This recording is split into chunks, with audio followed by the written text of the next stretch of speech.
Nah, ini masak sama-sama berdua. Mulai.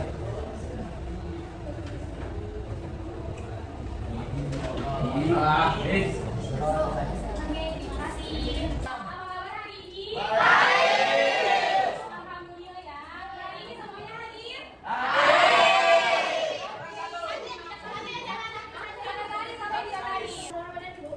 Terima kasih. Jadi dari hasil assessment yang dilakukan kepada kalian, ditemukan bahwa hasilnya itu kalian masih banyak yang belum mampu memahami cara belajar yang efektif.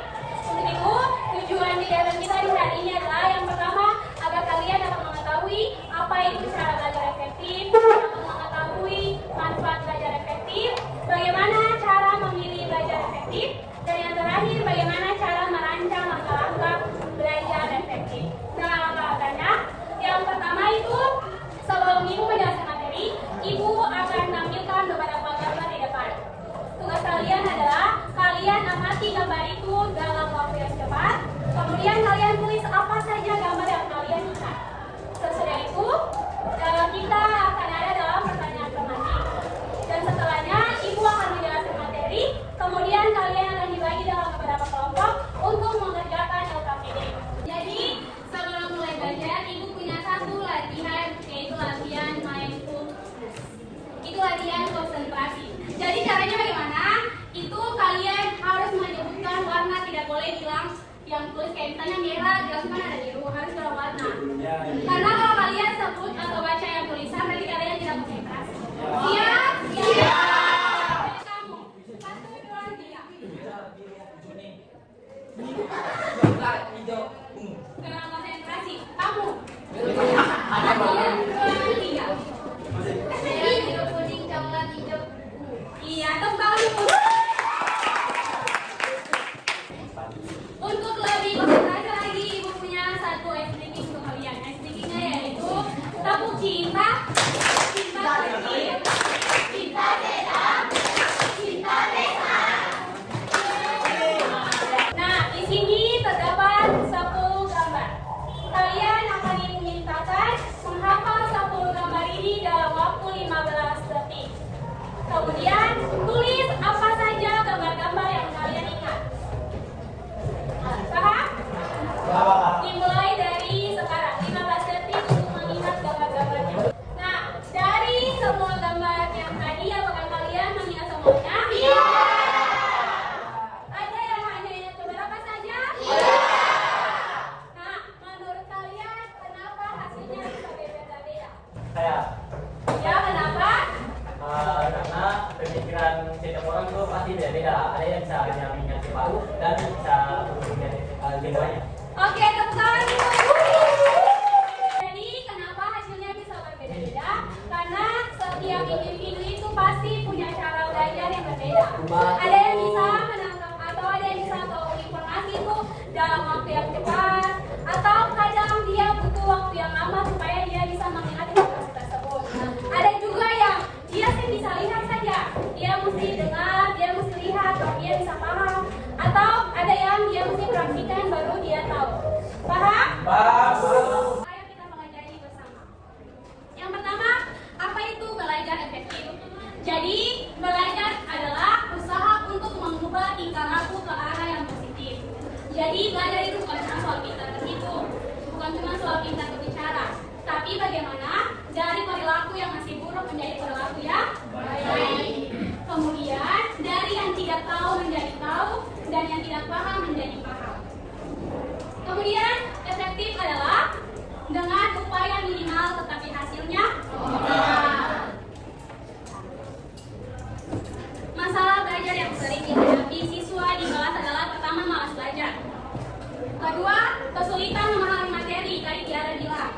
Ketiga, malu bertanya saat tidak tahu. Keempat, tidak ada teman atau orang yang membantu. Kelima, tidak punya sumber belajar yang memadai. Keenam, adanya gangguan gadget, sosmed, game. Yang perempuan saya gunakan waktu untuk belajar, tapi gunakan waktu untuk TikTok, nonton TikTok, laki-laki untuk game. Dan yang terakhir, gangguan sosial seperti teman, cuaca, lingkungan. Kalau dalam kelas guru mengajar, teman ada bicara, kalian fokus tidak? Tidak. Terus kalau hujan besar di luar, kalian fokus tidak? tidak? Tidak. Itu adalah beberapa masalah belajar yang kalian sering hadapi. Yang berikut, apa sih manfaat dari belajar efektif? Tentunya adalah menumbuhkan motivasi, membantu mengembangkan potensi. Yang ketiga, keempat, membuat kita menjadi lebih baik. Dan yang terakhir,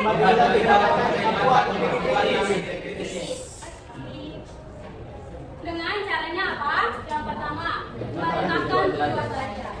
Yang kedua, mengatur jadwal belajar rutin. Di rumah siapa yang punya jadwal belajar? Angkat tangan.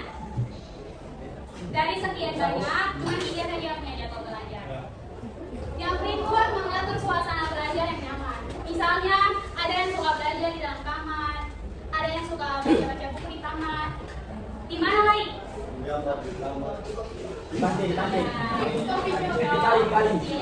Kemudian terapkan cara belajar yang berbeda dan membuat resume atau ringkasan materi, membuat kode atau tanda yang mudah diingat, dan yang terakhir jauhkan semua distraksi. Jauhkan diri dari suara HP, terus dari suara TV dan lain-lain sebagainya. Paham? Ya, ini adalah lembar kerja kalian. Caranya, kalian akan dibantu kelompok untuk membahas ketiga pertanyaan ini. Di mana setiap kelompok itu terdiri dari 4 sampai 5 orang. Mulai berhitung dari yang paling ujung 1 sampai 6. Nah, nanti kalian akan duduk per kelompok, terus kerjakan ketiga pertanyaan ini. Hasil kerja kalian itu harus kalian buat sekreatif mungkin. Ada yang bisa nanti presentasi dengan PPT, dengan poster atau dan lain sebagainya. Sudah siap? Sudah. Oke, waktunya kalian buat kelompok sesuai dengan yang hitung dan kerjakan. Oke, sekarang waktu berdiskusi sudah selesai. Begitu minta kelompok 3 yang akan bertandingan pertama. Yang kelompok lain perhatikan ya. Ya, Bu. Oke, silakan kelompok 3. Teman-teman dari guru, saya perwakilan dari kelompok 3. Hasil diskusi kami mengenai jawaban nomor 1, yaitu soalnya itu orang yang belajar sambil melihat dan mendengar memiliki kemungkinan menyerap materi pelajaran sampai 50%. Coba berikan 3 contoh aktivitas belajar yang harus dilakukan dengan melihat dan mendengar secara bersamaan. Jadi yang pertama itu adalah menonton video pembelajaran interaktif. Yang kedua itu mendengar presentasi guru di kelas dengan slide bergambar. Dan yang ketiga itu mengikuti webinar daring dengan demonstrasi visual. Oke, terima kasih tepuk tangan untuk kelompok 3. Mungkin ada di kelompok lain yang memberikan masukan? Dari kelompok berapa? Oke, silakan. Assalamualaikum warahmatullahi wabarakatuh. Saya dari kelompok 4 mau memasukkan kelebihannya, contoh dan diberikan sudah sesuai dan jawabannya mudah dipahami. Sarannya, coba ditambahkan sedikit penjelasan mengapa aktivitas tersebut membantu pemahaman belajar. Oke, tepuk tangan dulu. Nah, ada 3 pertanyaan refleksi. Yang pertama, apa hal yang kalian pelajari tentang diri kalian hari ini? Cara belajar apa yang paling cocok dengan diri kalian? Apakah lebih suka mendengar, melihat, atau langsung melakukan? Dan yang terakhir, apa manfaat memahami cara belajar efektif bagi diri kalian? Ada yang bisa bilang? Oke, silakan. Dari materi hari ini apa yang saya ketahui tentang diri saya dan belajar saya adalah pemahaman saya pribadi yang harus belajar dan dengan cara melakukan Oke, tepuk tangan dulu. Untuk manfaatnya ada yang bisa bilang apa manfaat yang dia dapatkan? Oke. pertama itu menemukan motivasi, yang kedua membantu mengembangkan potensi, yang ketiga membantu perencanaan yang efektif, terus membuat kita menjadi lebih kreatif, dan terakhir membantu kita meningkatkan kemampuan berpikir kritis. Oke, tepuk tangan. Ibu minta kalian buat konten tentang pentingnya belajar efektif dalam bentuk poster, infografis, artikel, video, dan sebagainya. Lalu unggah ke sosial media supaya bisa mengajak teman yang lain. Nanti tugasnya kalian kerjakan di rumah dengan kalian punya hasil karya yang tadi. Paham? Yang terakhir, terima kasih untuk hari ini. Ibu sudah mulai mengajar tentang cara belajar efektif dan kalian juga sudah